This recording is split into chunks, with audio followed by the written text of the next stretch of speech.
Ladies and gents, I'm the one and only DJ Storms. Welcome back to the channel here on YouTube.com. It is Friday, July 17th, 2020. One day removed from my 3-year anniversary. I would like to thank each and every single one of you who tuned into the premiere of the 3 years of DJ Storm's anniversary Q&A. That did great. That's over 20 likes already. Doing very, very, very well. I greatly appreciate each and every single one of you for sticking by me for 3 years. The new supporters, the day one A1s. We got plenty more to come.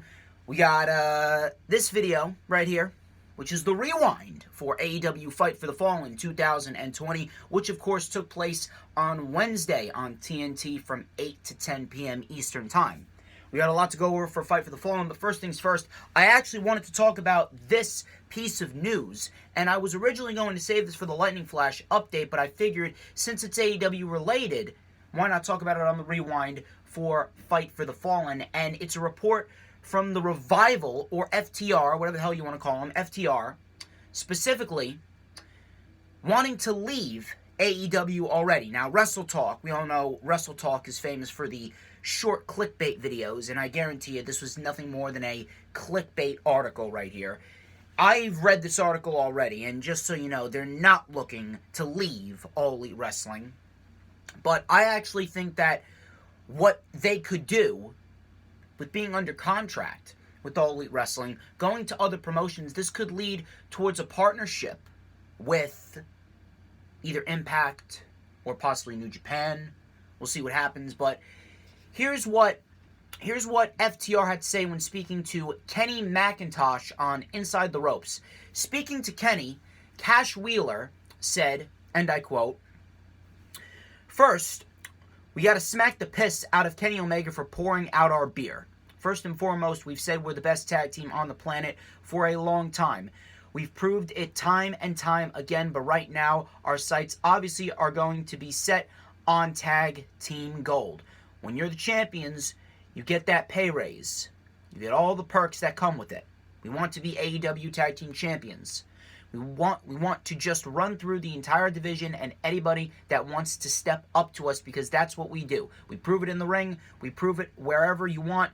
But when it comes down to it, we want to get in the ring, lace up our boots, and do what we do." That's what Cash Wheeler had to say. Dax Harwood had a lot to say, actually. He followed up with, and I quote, "The advantage that we have as far as not being officially signed yet is we can look broader than AEW. Obviously, the match everyone is waiting for is the Young Bucks. We're waiting for that too. After we beat Kenny and Hangman and become AEW Tag Team Champions, the next step is to beat the Young Bucks and put on the match that everyone's been waiting for, and then officially we can be called the greatest tag team in the world. On top of all that, there are guys we're excited to face and test our skills against. And that's like the North in Impact. Those guys are an incredible tag team. We look forward to working with those guys. I've seen the North's work. Side note, I've seen the North's work. The North is very, very, very, very good at what they do.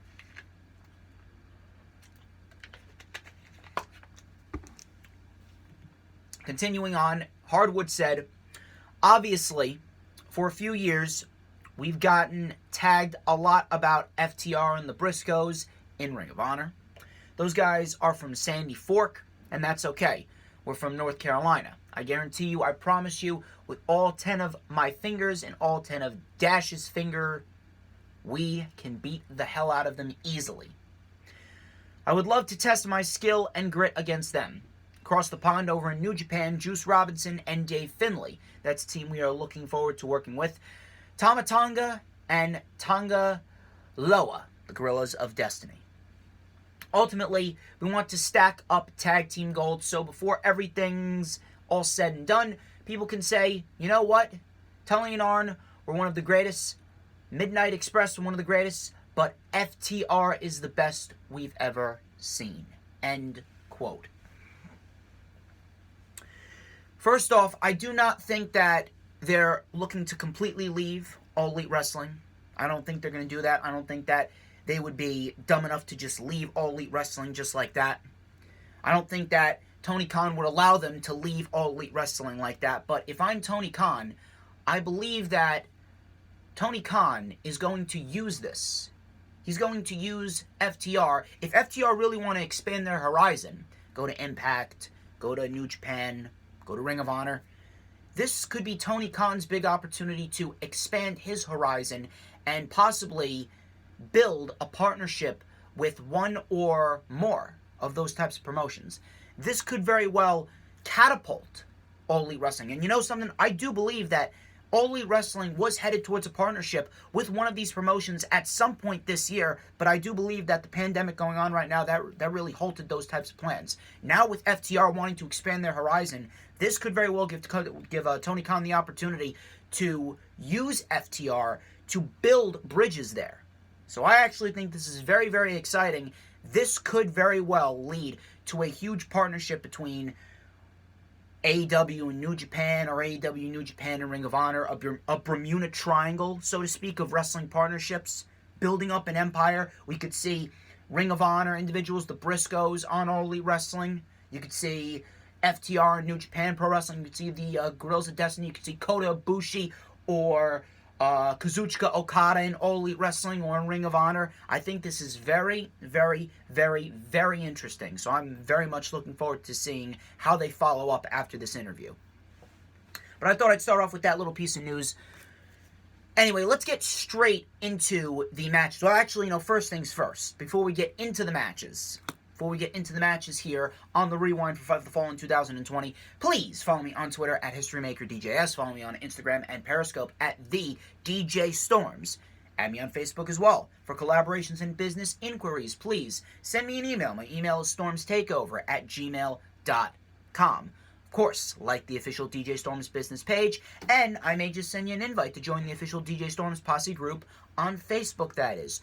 All the links are in the description. If you guys missed the rundown for the horror show at Extreme Rules with ECW Chris 2408, link is in the description, as well as the 3 years of DJ Storm's anniversary Q&A. Link is in the description. Please go check those out if you guys missed them. I need you guys to hit that thumbs up if you haven't already done so. We're 7.5 minutes into the video. If you haven't hit the thumbs up already, I don't know what the fuck you're doing, because when you hit the thumbs up, it's going to help me. It's going to boost up the video so that way it can get noted on the search engine. When you search up DJ Storms, you're going to find this video. If you hit that thumbs up, I got goals to reach.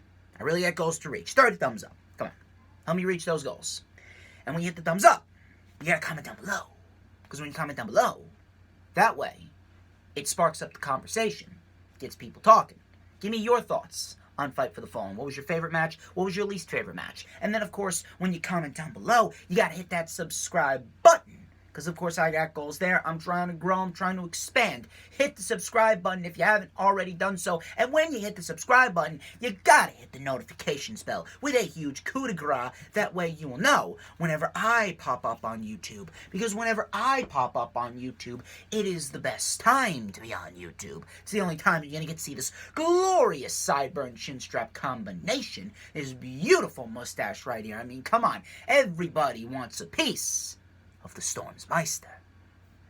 Well, ladies and gentlemen, enough of the self-brand promotion and the advertisements. Let's get straight into the matches and the festivities here on the Rewind for AEW Fight for the Fallen 2020.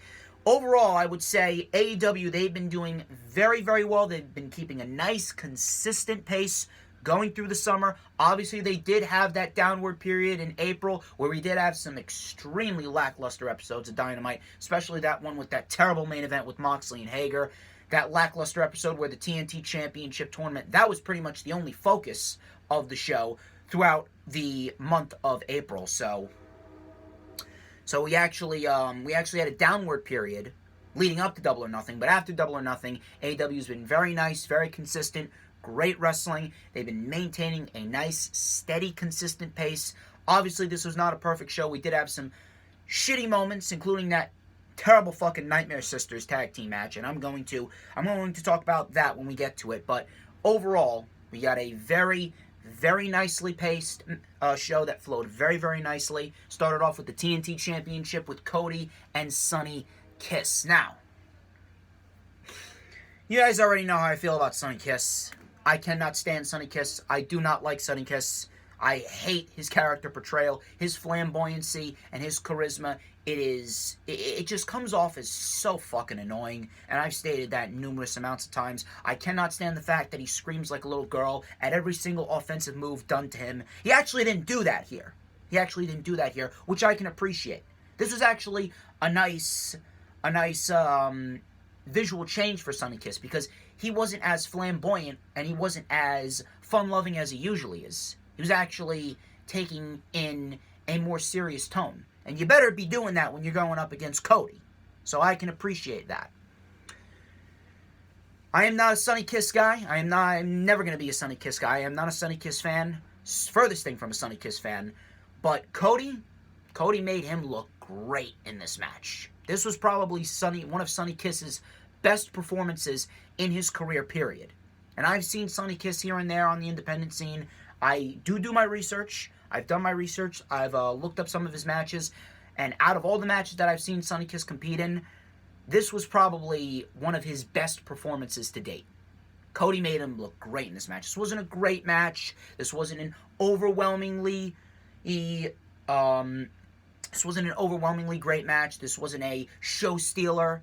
Certainly not the best TNT Championship title defense of Cody's reign. But for what we got, for the 10, 11 minutes that it was, this was damn good. Cody made Sonny Kiss look very, very good in this. So Sonny Kiss, he showcased a more serious side, like I said, which I can appreciate. He was shoving the camera guy away. No smiles, no dancing. All business, which I can appreciate, like I said. Nice Hurricane Rana, flipping axe kick into the gut of Cody when he was draped over the middle rope for a 2 count.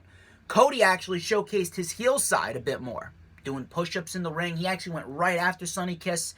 He was actually all business. Arn told him to pull his head out of his ass. So Cody was actually showing his prick side in this match, which is very, very, very interesting. He's been showcasing his prick side a lot more as of lately. He hasn't been doing that ever since the start of All Elite Wrestling. He showcased his heel side against his brother Dustin. He showcased his heel side against Darby Allin in the first match that they had at Fyter Fest 1. And here he was showing his heel side against Sonny Kiss, which I liked very, very, very much here. We had Cody on the receiving end of his own finisher. Sonny Kiss actually hit his own version of the Crossroads for a close 2 count. And then Sonny actually went up to the top rope, hit a beautiful 450 splash for yet another close 2 count. Very, very, very nice stuff here. Sonny was on the receiving end of an Alabama slam on the ramp. Brutal stuff right here. Sonny actually got his foot on the rope when Cody got him back into the ring to pin him. Cody was able to hit the vertebreaker on Sonny Kiss, but Sonny Kiss kicked out again. Beautiful superplex for a 2. Cody took off the turnbuckle pad. Yet another heel tactic from Cody Rhodes here.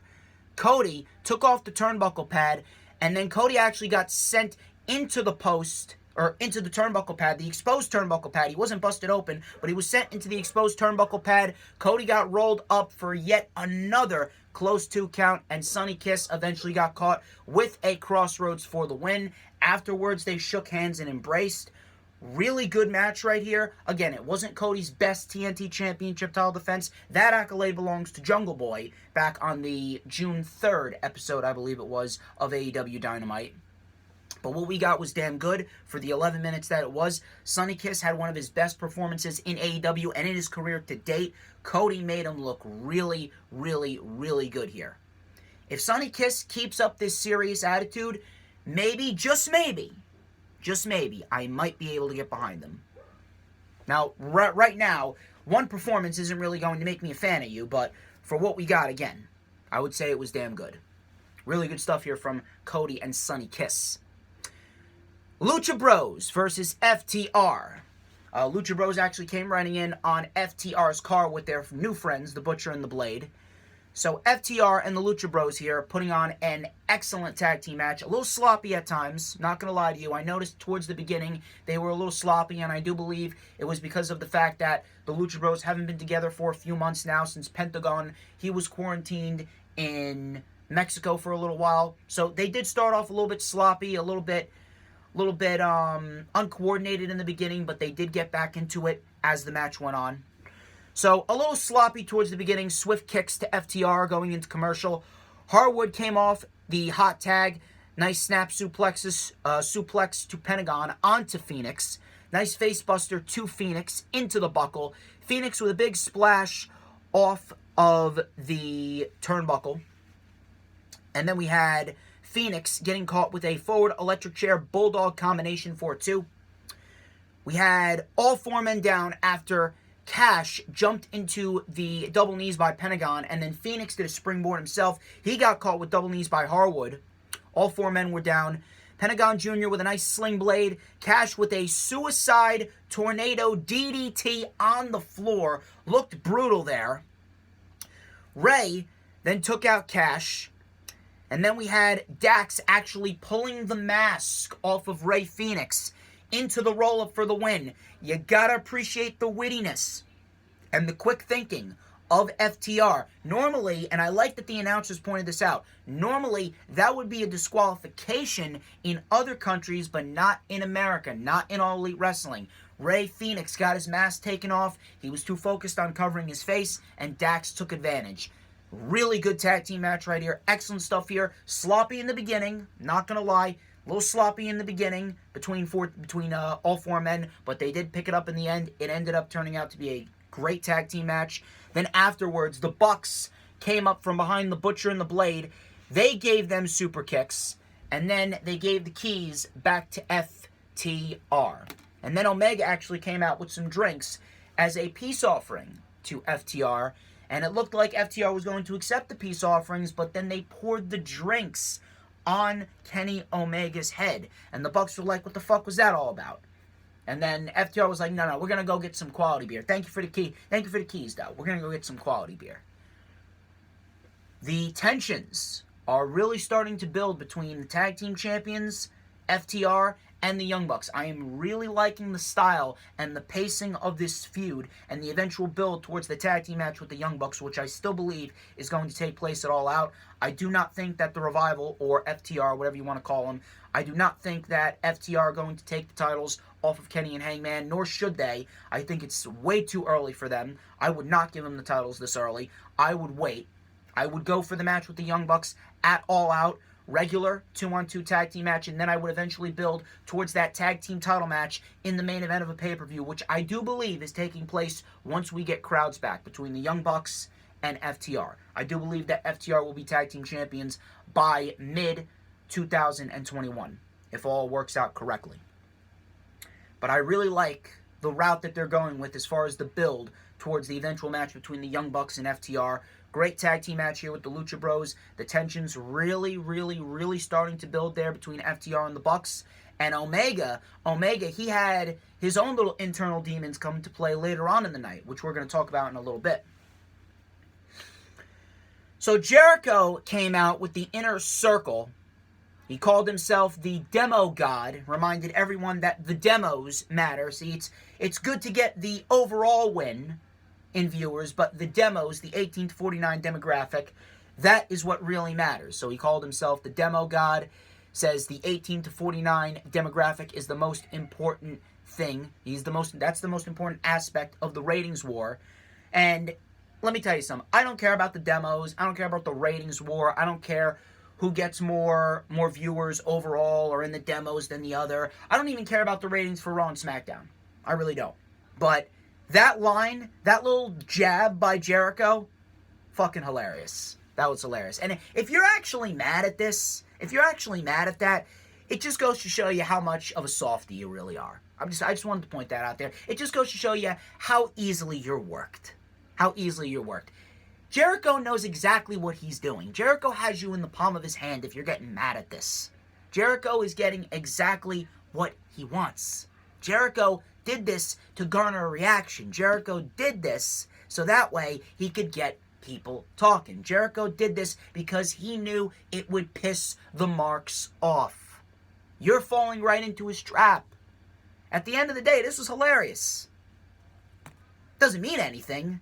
Again, it's not desperation. It's not like they care. They did this. It's not because they care about the demo. It's not because they care about a ratings war. They did this to garner a reaction. They did this because he knew it would piss you off. And you fell right into his trap. You fucking idiots. Anyway, so he said that he respects Orange Cassidy a lot, but there will be no rematch with Orange Cassidy.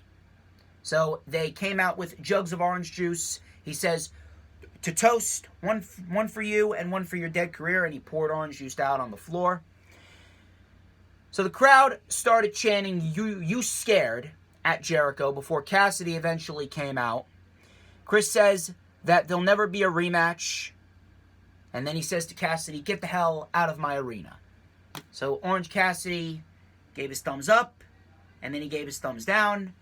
And then DX style, orange juice and orange peels came falling down on the inner circle. And they got drenched in orange juice. Jericho was pissed. Ortiz, let me tell you something about Ortiz. Ortiz may be the most unintentionally funny guy in All Elite Wrestling right now.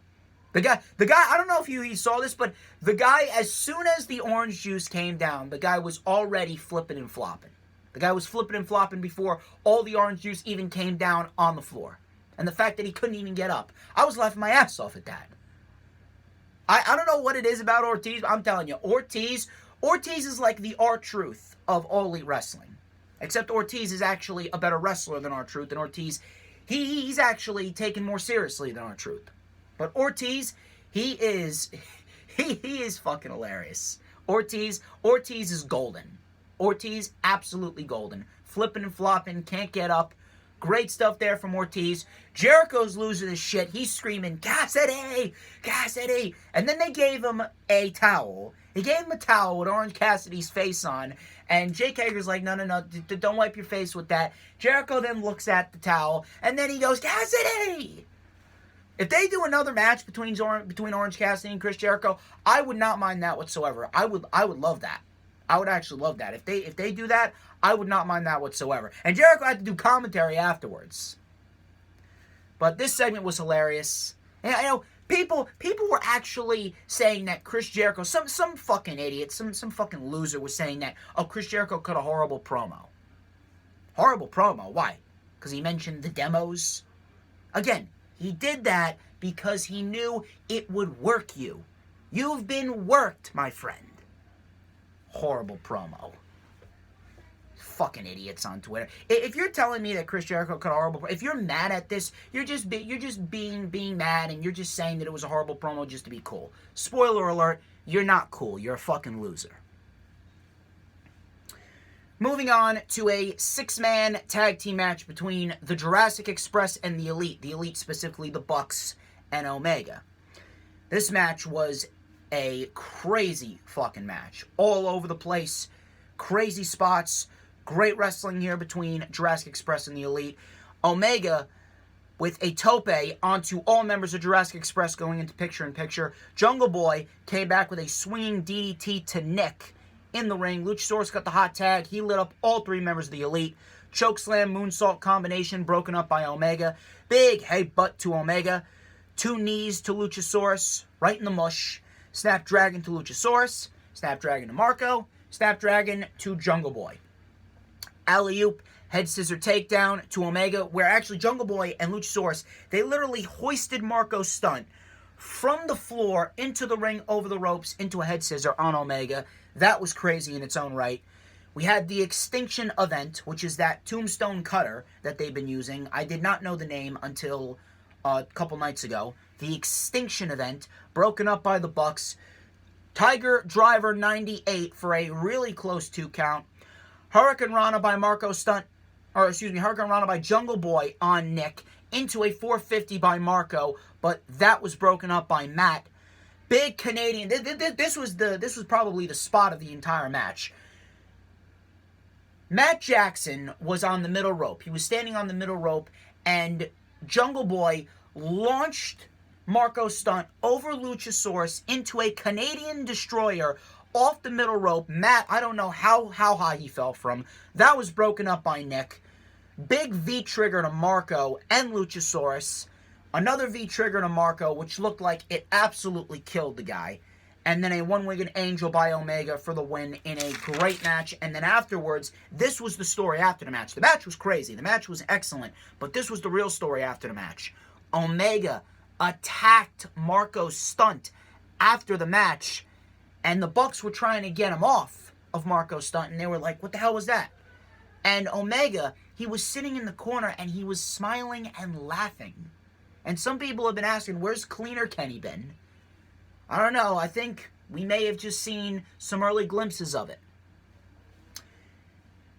The storyline now with the Elite, the dissension of the Elite coming in, and the Elite now having not only Hangman wanting to leave, but now Cody showcasing his prick side, and now Omega, he's showcasing his cleaner side.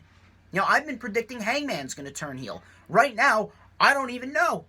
I don't even know at this rate. And you know, the best part about all this is, now that another layer has been added onto the storyline with the Elite, with Kenny Omega now showcasing his heel side, I don't know who's going to turn heel.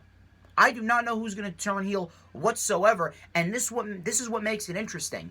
The unpredictability factor with All Elite Wrestling is very, very high, and based on their track record, their great track record, we can trust All Elite Wrestling. We can put our faith in All Elite Wrestling to tell a great story and to give us a great endgame, whether it's Hangman turning heel or whether it's Kenny turning heel. Right now, I don't even know.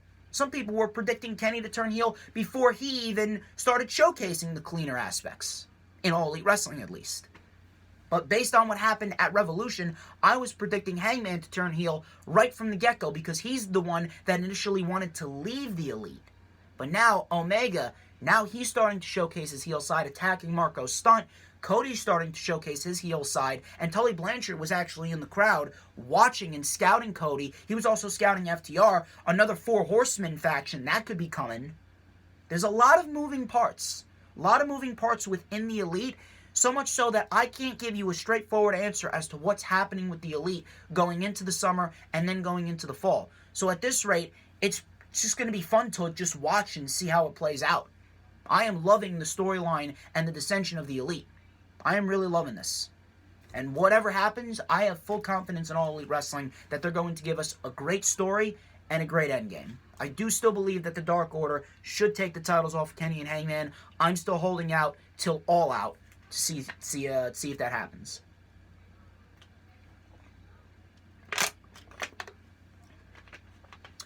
So then afterwards, we get the Nightmare Sisters versus Kenzie Page and MJ Jenkins. This was terrible. This was terrible. It's only went about 3 minutes. Waste of time. I don't even know why this is a thing. I don't know why Brandy Rhodes and Allie are even on television. Allie's gotten better. That much I will say. That much I will say. Allie has gotten a lot better since the last time that we've seen her. Allie's gotten a lot better, but Brandy should not be on television.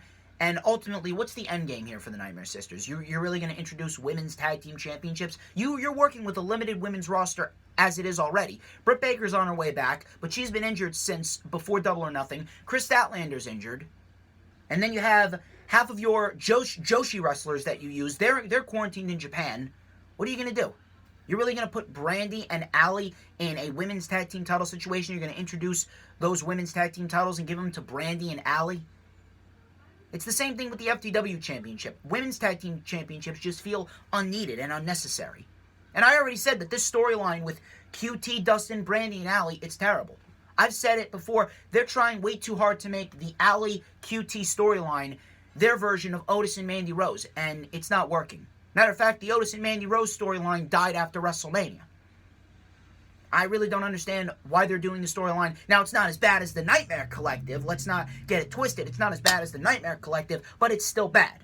It's unnecessary. It's unneeded. Stick to QT and Dustin in the ring as a tag team. Stick to Brandy working with Kenny behind the scenes to book the women's division. If you want to put Allie out there and have her wrestle, I don't mind that. Again, she's gotten better in the ring.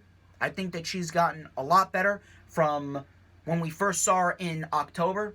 I think that if you continue to showcase Allie, I think she will improve and she will continue to get better. And possibly we could see her in a championship situation, hopefully sometime down the line. But outside of that, there is no redeeming qualities about the storyline. It's unnecessary. It's unneeded. I don't know what the fucking endgame is. I don't know who's behind the storyline, but whoever it is, keep it on Dark or keep it off of AEW programming altogether. That would be probably the best option that you could possibly do.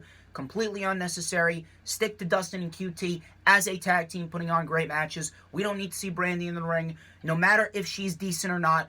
Allie, I don't mind seeing in the ring. She's easy on the eyes, but I think she can get a little bit better in the ring. She's gotten better from the last time that we've seen her, but she still needs work. I really don't want to talk about what happened. Just know that Allie and Brandy won. Allie hit the eye of the hurricane on, who was it? I think it might have been Kenzie Page for the win, and that was pretty much that. Nyla Rose came out to make her announcement. Of who her manager is. She says that she's not telling anyone anything because you can say it for yourselves. And Vicky Guerrero came out. Vicky Guerrero came out. Vicky says that Nyla will steal every opportunity that you have. Stop lying to yourself about how great you are. And then she laughed at the camera. If you can keep the excuse me to a minimum and continue to do what you did here, because the few sentences that Vicky said, that actually sounded very good. Nyla's going to steal every opportunity that you have. Stop lying to yourself about how great you are. If you keep the excuse me to a minimum and keep the laughing to a minimum, I am not going to mind Vicky as Nyla Rose's manager. Right now, I'm indifferent to it. I'm indifferent to it because Vicky Guerrero, she just seems unnecessary. She just seems out of place. Very, very cringeworthy. Making my fucking ears bleed with the excuse me. But I'm going to wait and see how it plays out. Right now, I'm indifferent to it, mainly because of that. And on top of that, it's because of Vicky being the woman that just makes everyone's ears bleed. Not in a good way. Not in a good way. She's a heat magnet, but not in a good way. She gets the go-away heat. What she said was decent, but please, keep the excuse me to a minimum. And B, the fact that Nyla Rose, like I said initially, she doesn't really need a manager. She doesn't really need a manager because she already has intensity on the microphone. She's not bad on the microphone. Matter of fact, she actually cut a very, very good promo the week after she beat Riho to become the champion. So she's proven that she can cut a promo just fine. She doesn't need Vicky Guerrero to be a mouthpiece. Taz and Brian Cage, that's a different story. Brian Cage, he's okay on the microphone, but Taz, the intensity that Taz has and the mind that Taz possesses, it just makes for a great partnership. It's like Brock Lesnar and Paul Heyman. Now, I usually compare Brock Lesnar and Paul Heyman to Lance Archer and Jake Roberts, but they've kind of been put on the back burner for the time being. And Taz and Brian Cage, they've been put in the spotlight right now. Taz really has more of the Paul Heyman aspects than Jake Roberts does. That's a different story. Vicky Guerrero and Nyla Rose, I'm really indifferent to it. I really don't feel as though it's needed. We'll see how it plays out. But if it really becomes overexposed and it becomes rather cringeworthy, I'm going to have to say pull the plug on it. They ran down a lot for next week. And to be quite honest, next week, outside of 2 matches, next week kind of looks like a lackluster episode, if I'm going to be quite honest with you. Hangman Page is taking on Alan Angels, a.k.a. 5 of the Dark Order. Cody's defending the TNT Championship against a mystery opponent, which I can't wait for. Ivelisse is actually returning. Ivelisse is taking on Diamante, which I actually have no problem with. I actually like to see more of Ivelisse. I actually hope she does sign with All Elite Wrestling. MJF is going to be in action. Always great to see MJF in action. Jericho and Jake Hager will be taking on Jurassic Express. And then the Bucks will be facing the Butcher and the Blade in a Falls Count Anywhere match. That's all going down next week. Realistically, outside of Cody defending the TNT Championship and the Bucks versus the Butcher and the Blade in a Falls Count Anywhere match, realistically speaking, outside of those 2 matches, next week does kind of seem lackluster. I really don't expect much to happen. I really don't expect them to start building towards All Out until August hits, if I'm going to be quite honest with you.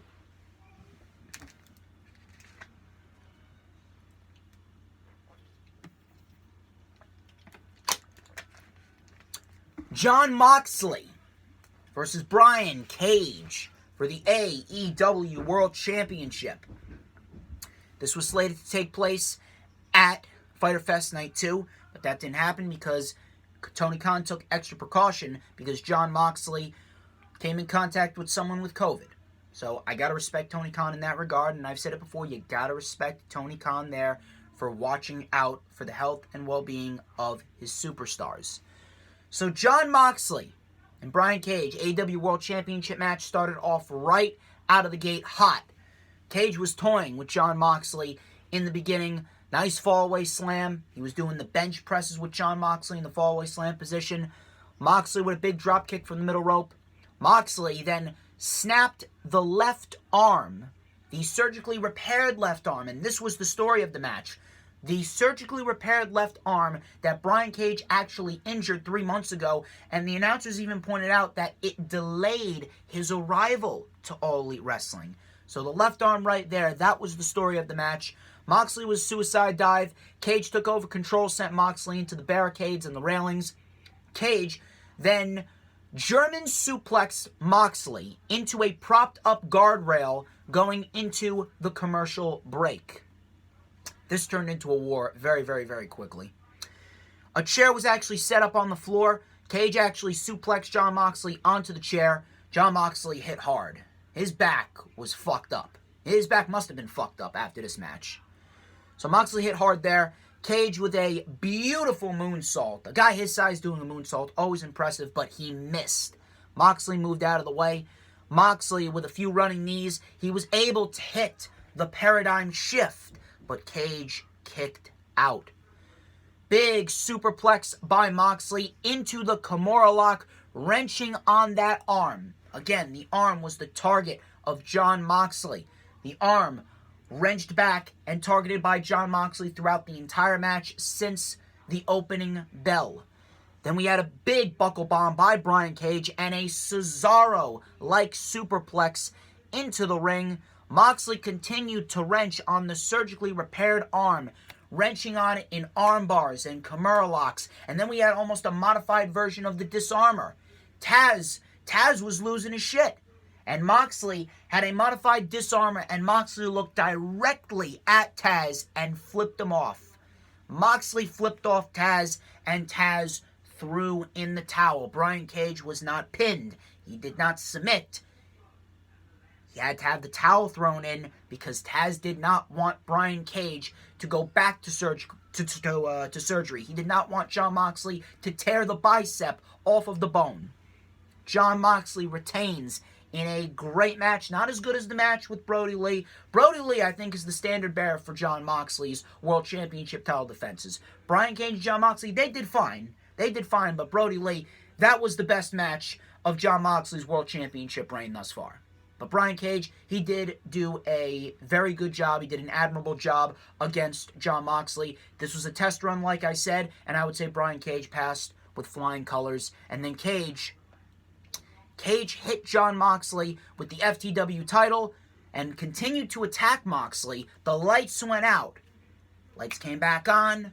Darby Allin made his return, hit Brian Cage with the skateboard, and Darby Allin stood tall as Taz tried to hold back Brian Cage. Moxley retains the world title, as we go off the air. If there's one thing that All Elite Wrestling knows how to do, it's protect its superstars. The ending, great ending. Great ending. Very good World Championship match. Again, not as good as the one with Brody Lee, but still a very good World Championship match. And, I saw some people complaining. That,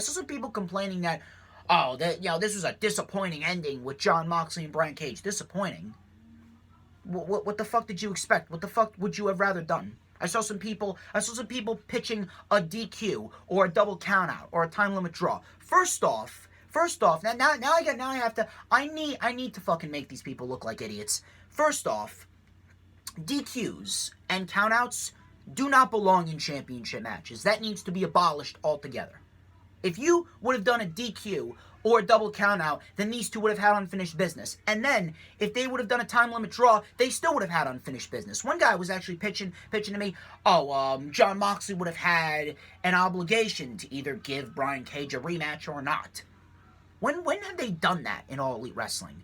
When in the history of All Elite Wrestling has the champion have an obligation to give the challenger a rematch if it went to a double countout? When has that happened? When was that said by anyone that's affiliated with the backstage executive crew in All Elite Wrestling? Where did that come from? An obligation to give the challenger a title defense or another title match if it went to a double countout or a time limit draw. Really? Where do you come up with that shit? And even if they did that, and even if they went to another match with Moxley and Cage, you still would have had to book an actual ending in the second match. There needed to be one winner, there needed to be one loser. If they would have done a double countout, if they would have done a time limit draw, if they would have done a DQ, they would have had unfinished business, and you would have needed to tie up loose ends at a later date. Same thing happened with Pac and Moxley. Pac and Moxley went to a time limit draw. They tied up loose ends in January, where Moxley eventually beat Pac in a number one contenders match, so that way he could go on to face off against Chris Jericho for the AEW World Championship at Revolution. Moxley and Cage were going their separate ways after this match. You needed to book one winner and one loser. Cage needed to have no case. Time limit draw, double countout, and DQ would have given Cage a case as to why he should be getting a rematch. Cage did not lose. Cage was not pinned. Cage did not submit. Taz lost the match for Cage because Taz did not want Moxley to tear the bone or to tear the bicep off of the bone of Brian Cage. The story of the entire feud and the match here was Cage and Taz underestimating Jon Moxley. They talked all that shit. They underestimated Jon Moxley, and they paid the price. Taz had no choice but to throw in the towel, or else Moxley was going to rip the muscle off of the bone of Cage. Simple as that. Moxley got the win. Cage, he looked strong in defeat. He did not tap. He was not pinned. Taz threw in the towel. This was the best possible way that they could have went about this. Now, Cage has no case whatsoever. Cage has no case as to why he should be challenging for the world title anytime soon, because Taz threw in the towel. If you would have done a DQ, if you would have done a double countout, you would have left a sour taste in everyone's mouth. DQs and double countouts do not belong in championship matches. Don't give me this obligation bullshit with a time limit draw. Time limit draws, yes, they're fine, but in this case, no time limit draw, because if they did, Cage and Moxley would have still had unfinished business, and again, you would have still needed to book an actual ending in their second match should we have gotten a second match. But they didn't. Cage is going into a feud with Darby Allin. Cage is going to be fine. Cage was not pinned. He did not tap. Those are the two most important aspects. Taz threw in the towel. Moxley retains. Moxley, whether he goes on to an interim title defense against Chris Jericho or he goes on to face off against MJF, they did the right thing here. Cage and Moxley both looked strong. Cage looked good in defeat. Moxley retains. Darby Allin is back. Very happy that Darby Allin is back. And now we get to see Darby Allin and Brian Cage possibly at All Out 2.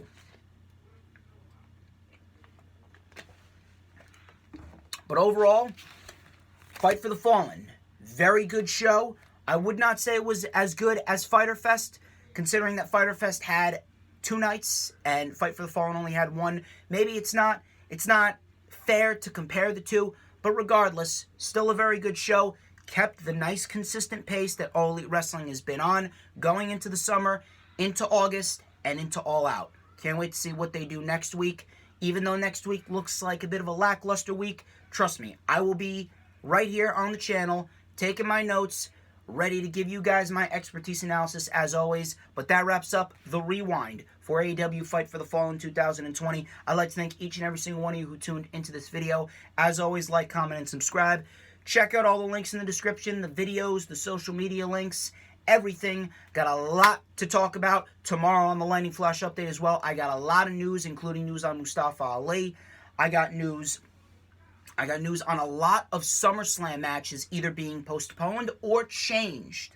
So you're not going to want to miss the Lightning Flash update. Of course, I got 5 weekly show reviews: Raw, AEW Dark, NXT SmackDown, and 205 Live coming to you tomorrow on the Lightning Flash update. And then, of course, on Monday, I got the Rewind for the Horror Show at Extreme Rules 2020. Lots of content coming to you here on the DJ Storms channel. A lot of content and a lot of things going on for the DJ Storms brand. But till next time, I'm DJ Storms. This has been the Rewind for AEW Fight for the Fallen 2020. I will catch you guys tomorrow for the Lightning Flash update.